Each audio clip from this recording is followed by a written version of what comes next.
في ماتش مصر وغانا في تصفيات كأس العالم 2014 وبعد خسارة مصر 6-1 كان في لقطة بين أبو تريكة وصلاح، تحس إن أبو تريكة بيقول لصلاح فيها: المشوار لسه طويل قدامك وفي وقت الانتقام. ولكن عندما حان وقت الانتقام انتقم صلاح في غياب أبو تريكة. وحشتنا يا ماجيكو. ودايما الواحد النبي صلى الله عليه وسلم علمنا في وصايا بتكتبها قبل الموت. انا من ضمن الوصايا اللي كاتبها ان التيشيرت اللي عملته تعاطفا مع غزة يكون معايا في الكفن.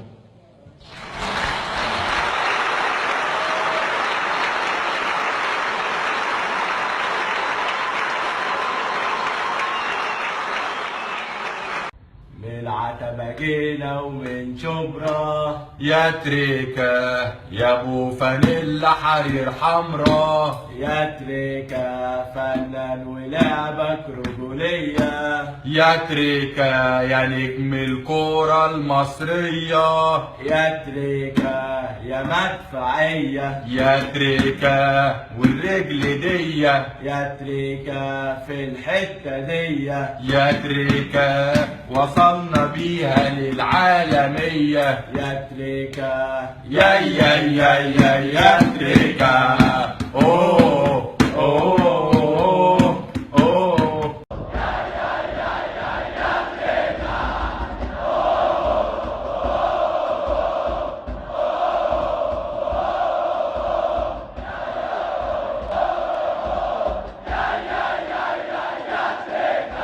يا سلام على ابو تريكة ولمسات ابو تريكة.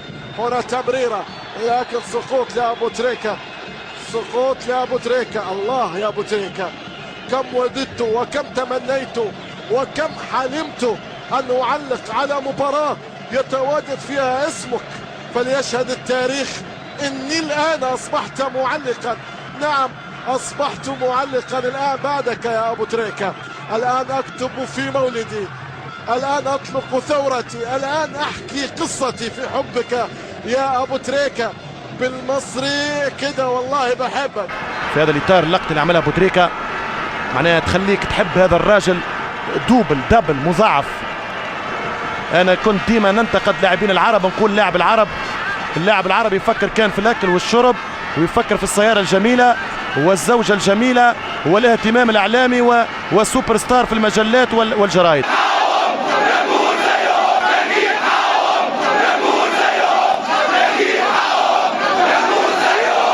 أبو تريكة أعطاه أنه اللاعب العربي ممكن يكون حامل قضية، ممكن يكون صاحب مبادئ وصاحب مواقف.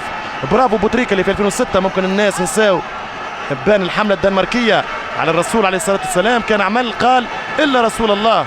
المرة هذه أبو تريكة يواكب الأحداث كما نواكبوا فيها ويقول تضامنا مع غزة.